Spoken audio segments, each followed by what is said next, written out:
മുൻ കേന്ദ്രമന്ത്രിയും Congress senior ലീഡറുമായ AK Antony പറഞ്ഞു കഴിഞ്ഞു. അതായത് സാമ്പത്തിക പ്രശ്നം ഉണ്ടാകാൻ സാധ്യതയുണ്ട്. കൊഴിഞ്ഞ കാലിയായിട്ട് പൂച്ചവറ്റ് കിടക്കുന്ന ഒരു ട്രഷറിയാണ്, അതായത് സാമ്പത്തികമില്ലാത്തൊരു സ്ഥിതിയിലോട്ടാണ് വന്നിരിക്കുന്നത്.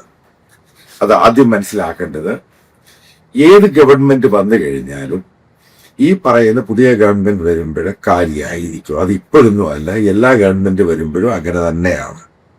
അതിന് വലിയ മാറ്റമൊന്നുമില്ല. ഉറപ്പായിട്ടും പുതിയതായിട്ട് ചാർജ് എടുക്കുന്ന ഏത് മന്ത്രിസഭയ്ക്കും ചലഞ്ചുകളുണ്ട്. ഏറ്റവും പ്രധാന എക്കണോമിക് ചലഞ്ചാണ്. അപ്പൊ അതിനകത്ത് ആൾക്കാർ പറയുന്നത് കോൺഗ്രസ് കൊടുക്കുന്ന ഫ്രീ ബീസ്, അതായത് സ്ത്രീകൾക്ക് ട്രാൻസ്പോർട്ട് ബസ്സിലുള്ള ഫ്രീ ആയിട്ടുള്ള റൈഡ്, അതേപോലെ തന്നെ ചില പാക്കേജുകൾ പറഞ്ഞിട്ടുണ്ട്, ഇന്ദിരാ ക്യാൻറ്റീൻ, മറ്റുള്ള പെൻഷൻ പാക്കേജുകൾ, ഉമ്മൻചാണ്ടിയുടെ അദ്ദേഹത്തിന്റെ ചില പാക്കേജുകൾ, ഇതൊക്കെ നോർമലാണ്. ഇത് അബ്നോർമൽ ഒന്നും അല്ല. അത് എല്ലാ ഗവൺമെന്റും ചെയ്യുന്ന, അത് ഈ പറയുന്ന സതീശൻ ഗവൺമെന്റ് അത് ഇംപ്ലിമെന്റ് ചെയ്യാൻ ശ്രമിക്കും. അപ്പൊ ഇതിനകത്ത് ഏറ്റവും പ്രാധാന്യമുള്ള ചില വിഷയങ്ങളുണ്ട്. അതായത് സതീശൻ അധികാരത്തിൽ കയറുമ്പോൾ ഗവൺമെന്റ് ഓഫ് ഇന്ത്യ, അതായത് ഇന്ത്യ ഗവൺമെന്റിന്റെ സാമ്പത്തികം എന്ന് പറയുന്നത് ഏറ്റവും തകർച്ചയിലോട്ട് പോവുകയാണ്. അപ്പൊ അങ്ങനെ വന്നു കഴിയുമ്പോൾ നിങ്ങൾ ആദ്യം മനസ്സിലാക്കേണ്ടത് GST കളക്ഷൻ, അതിന്റെ പെർസെന്റേജ് കേരളത്തിലോട്ട് വരുന്നതിന്റെ ഷാർപ്പായിട്ട് ഡിക്ലൈൻ ചെയ്യും.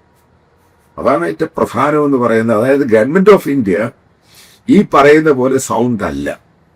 അതാണ് നമ്പർ 1 എന്ന് പറയുന്നത്.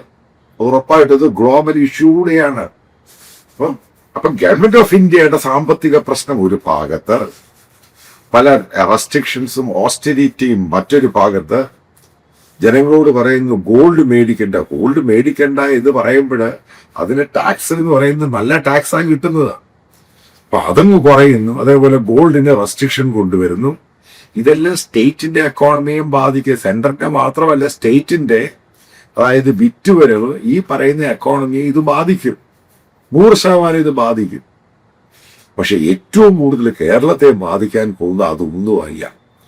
അതായത് മിഡിൽ ഈസ്റ്റുമായിട്ട് ഈ നടക്കുന്ന യുദ്ധം, അമേരിക്ക, ഇറാൻ, ഇസ്രായേൽ യുദ്ധം, മറ്റുള്ള മിഡിൽ ഈസ്റ്റേൺ രാജ്യങ്ങളും ഇന്നത്തെ വാർത്തകളൊക്കെ കേൾക്കുകയാണെങ്കിൽ വാർ വീണ്ടും റീസ്റ്റാർട്ട് ചെയ്യാനുള്ള സാധ്യതയുണ്ട്.